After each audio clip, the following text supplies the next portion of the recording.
Hello, good morning against, welcome to my new blog. তো সবাই কেমন আছো? কবের থেকেই ভাবছি যে এই বেডশিটটার পিলো কভারটা আমি কবে বিছানায় পাতবো। তো ওই ভাবা মাত্রই কাজ করা। তো দেখো বিছানা করা কমপ্লিট হয়ে গেছে। তারপর এখানে দিদি স্নান করে আসলো। এখানে দেখি ঘুম থেকে উঠে মা রান্না করতেছিল। তারপর আমিও স্নান করতে চলে গেলাম।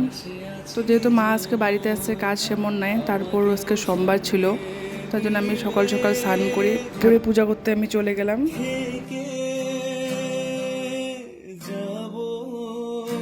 দিদি এসে অলরেডি পুজো করা শেষ ওর। তো আমার জন্য শুধু ফুল রেখেছিল, আমি খালি এসে এখানে পুজোটা সেরে নিলাম যতটুকু করতে হয়। বাবার মাথায় জল ঢালা, প্রদীপ দেখানো, ধূপকাঠি, জাস্ট এতটুকু করে প্রণাম করে নিলাম।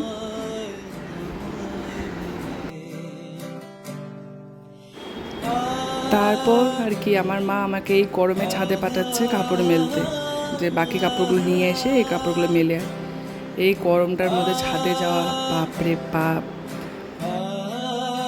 আগে তো বলছিলাম যে মার কথা শুনতে তো হবেই।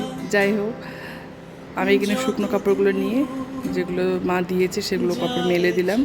ছাদে যেতে আমারও ভালো লাগে, টাইম কাটাতে, ছাদে গিয়ে অল্প টাইম বসে থাকতে। বাট এখন এতটা রৌদ্র না, এখন ছাদে যাওয়ার কথা শুনলেই ভয় লাগে আমার, সিরিয়াসলি।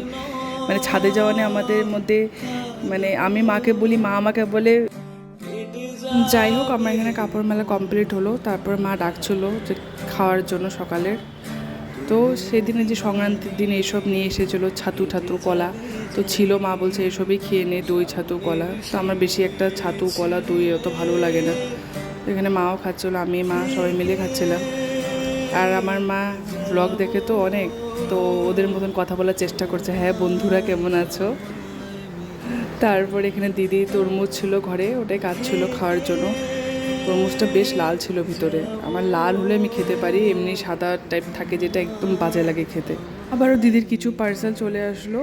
তার মধ্যে একটা ছিল রুম ফ্রেশনার, খুবই সুন্দর, গডরেজের বলতে বহুত ভালো স্মেল, অটোমেটিক। এটা টাইম সেট করে দিতে হয় শুধু। এখানে পেস্তা চিও ছিল, এটা মার জন্য, মা বেশ ভালোবাসে, আমার বেশ একটা ভালো লাগে না। তারপর দুপুরে সেমনভাবে ভিডিও আর করিনি। সন্ধ্যাবেলা উঠে দেখি আমার মা এখানে সিরিয়াল দেখছে, দিদি শুয়ে শুয়ে ওইও আছে, আমি এখানে চা করতেছিলাম। আর এখানে আমি বকবক কী জানি করতেছিলাম, নিজেও জানি না, ভুলে গেছি। তারপর আমি এখানে চিড়ে মুড়ি বাদাম এসব ভেজেছিলাম চা খাওয়ার জন্য। তো এইভাবেই আজকের দিনটা আমার কাটলো। যদি ভালো লাগে অবশ্যই একটা লাইক করে দিও। তো দেখা হবে নেক্সট ভিডিওতে। আজকের জন্য bye bye, tata, take care.